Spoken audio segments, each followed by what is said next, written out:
Good morning, everyone. So, for today's lesson, we will talk about the icon, index, symptom, signal, symbol, sign language, and the theories in language and culture. So, what is icon? Icons are used as the means to communicate important information. So, there are four characteristics of icon.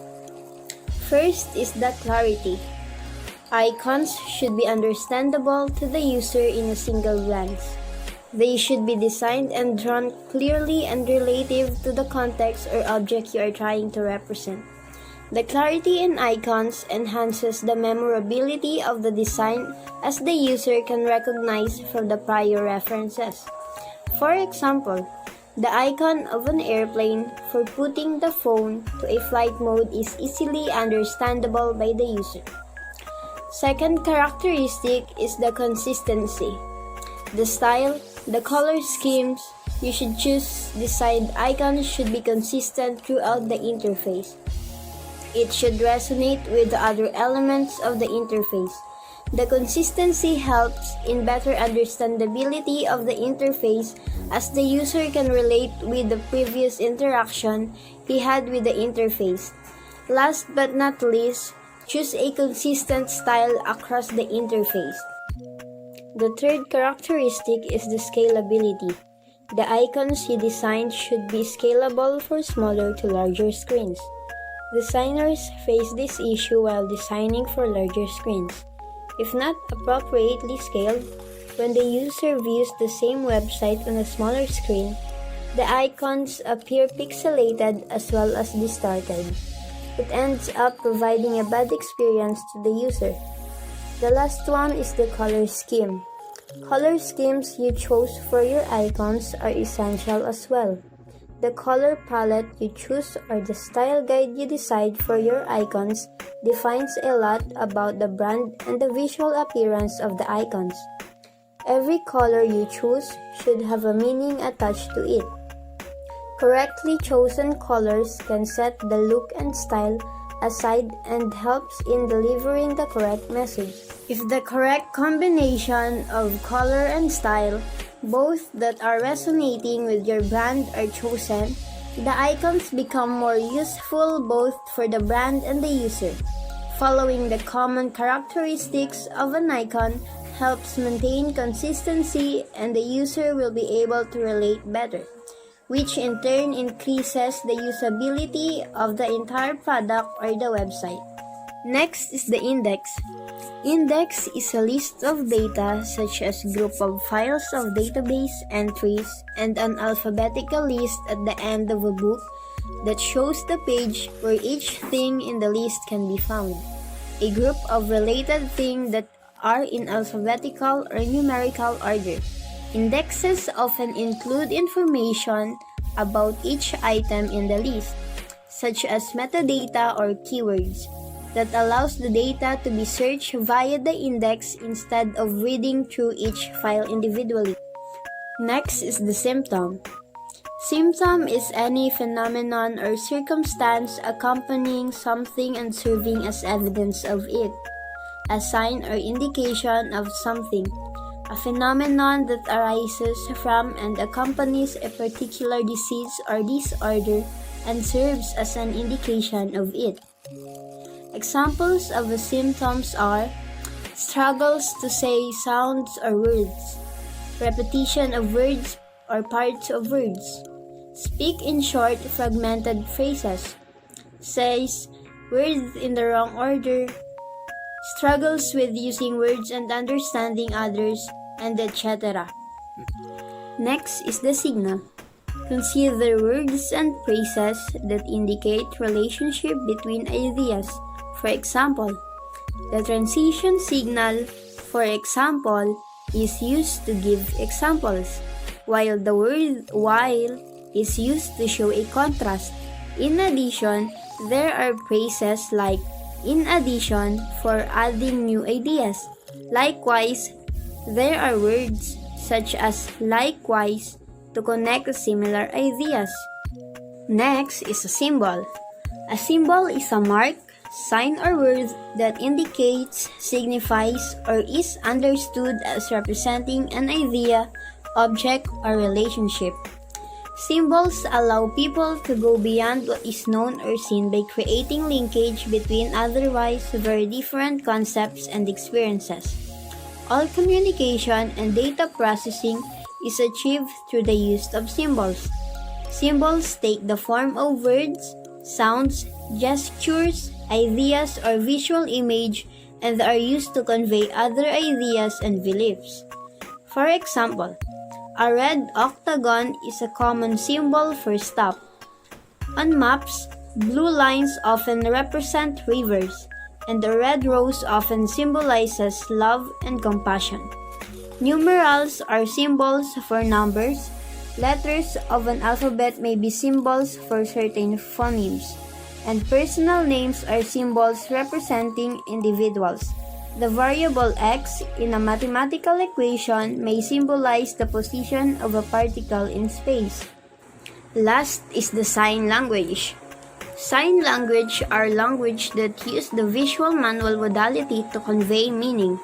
Sign language are expressed through manual articulation in combination with non-manual elements.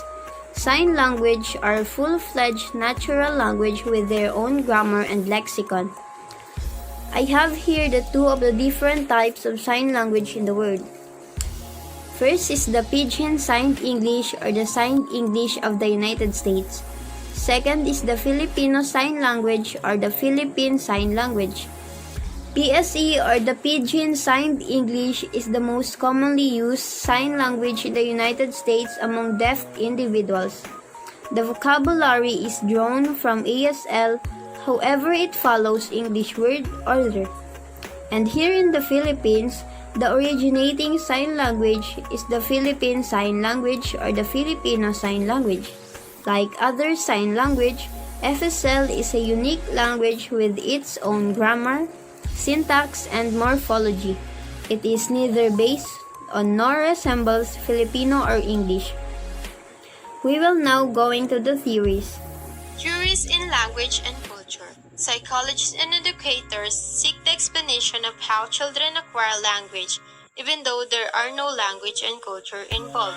Some psychologists say that children learn language and culture just by observing, watching others and how they interact, while the others believe that children are born with an existing knowledge and structures in language. First is Chomsky's theory. According to Noam Chomsky, children are born with all of the structures necessary to create language and that they instinctively know how to use them. He believed that children would never acquire language strictly from practice because language acquisition alone does not give a child the tools they need. Language structures can get reset and evolve, Chomsky said, through cultural interaction.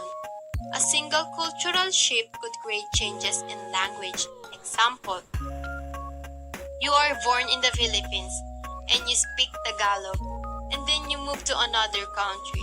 By being used in another country's language, you will slowly forget your primary language. Next, Vygotsky's theory. Lev Vygotsky, a psychologist who lived and worked in the Soviet Union in the 1920s and 1930s, believed that the language and culture are closely interrelated. He stated that social interaction between people, watching and learning from other speakers, is how a children or anyone acquire their knowledge in language, and each culture has a specific tool that are used for social interaction and are specific to each culture. Next, Piaget's theory. Jean Piaget supposed that all children are born with this basic structure for language and cognition, and as children develop, they are able to learn more complex language and concepts. In Piaget's theory, children construct both verbal and non-verbal meaning from their environment and culture, and those meanings change as children develop and mature. Sapir-Whorf hypothesis. A theory that states that it is impossible to fully learn or understand a second language because the primary language is so fully ingrained within an individual. Consequently, it is impossible to fully understand other cultures. This hypothesis is saying that if a person is highly engaged with one main language, then it will be not possible to learn more language other than the primary and so the culture. Example, someone who don't experience snow will never know how snow is forming and how it is happening. He cannot explain it because he or she have never experienced it. Next is Roche's theory. An anthropologist believes that culture is a connection of ideas and feelings accepted by the majority of people in a society. He is simply saying that a culture is the one that people agreed on. They are accepting and respecting the said culture. It is the thing that makes them connected. Lastly, Tyler's theory.